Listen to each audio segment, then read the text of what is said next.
basic troubleshooting, dirty, photocopy, and printout. So, as an operator or IT technician, how can you troubleshoot dirty printout?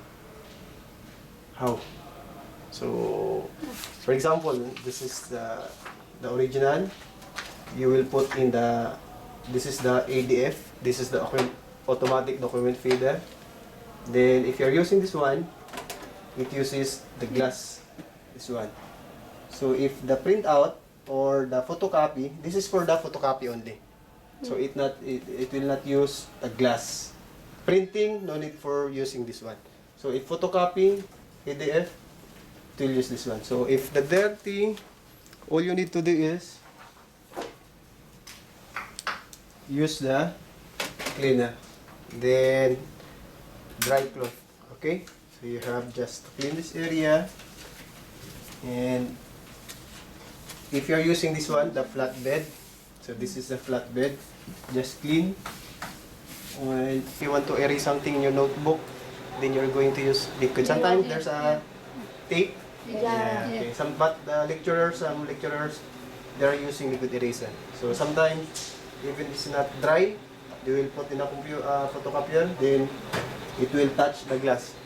So if this, assuming this is a white liquid eraser, then you will do photocopy. So, photocopy, then you will see.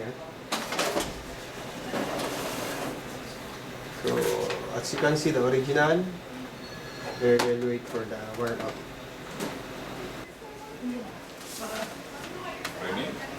Yeah. Yeah, there's a line, huh?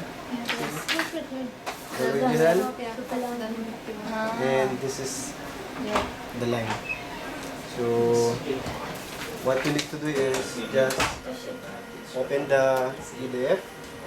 Then, assuming this is the liquid eraser, just clean with the dry cloth. Okay? So, if you're working also with double-sided, this is one side. This is for the ADF, this is for the single side, and this is for the double-sided. This glass.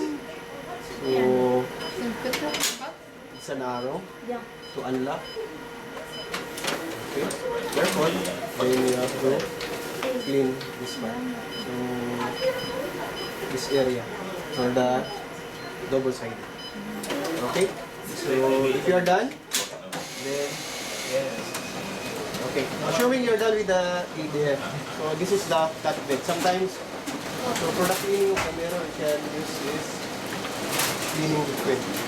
Not all liquid can be used in cleaning. So just use this one, and another one is the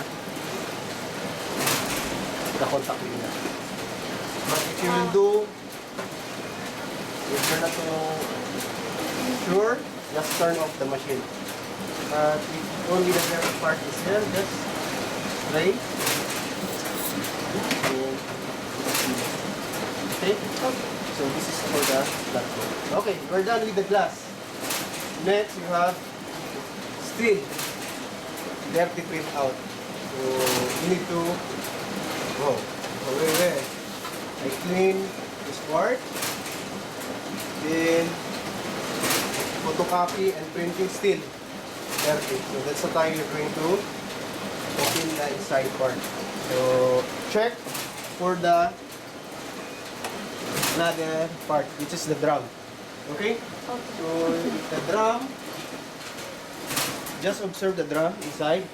If all the pages, printing or photocopying, there's a line, a uniform line. For example, this is a first copy. Okay? So uniform. This is a first copy. There's a big line. Okay? And on the second page, still same. So you clean already the glass, but still there's a line. So just observe the drum. Check for the scratch. Sometimes there's a scratch in the drum, so it needs replacement. So if there's a scratch there, you can identify, or you can observe. This is the cause of the line. In this part, there's a big scratch. So that's the time you call the technician to replace the drum. But before that, there's another part in the printer, which is the glass inside. Where this one, I will show you. There's aside from the drum, no scratch. Means to say the drum is working fine. No scratch. So where's the line coming from? So you need to check also for this is the fuser side, then check inside. So still, if there's a line in the fuser, that's the time that you need to replace the fuser. This is the fuser side, this hot area. Careful. So for the replacing, only professional can do the replacement of the parts. That's okay. I will show you one glass. Okay, going back. If still dirty, another glass, you need to clean this one, this part. This part. I will show you. I will remove. But do not do this, Only technician will clean this part. Maybe it will be broken or okay. So this is the glass. We na drum. This one. Okay. Careful. Not to get this glass. Okay. Once you remove the glass, just clean with the but only this model, the Ricoh printer. Some Xerox, Konica Minolta, no glass like this. Only Ricoh. Okay, careful with the cleaning with the glass. Okay.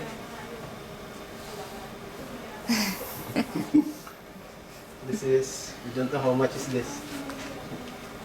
Okay. So we're done with the dirty printing and photocopying from the glass.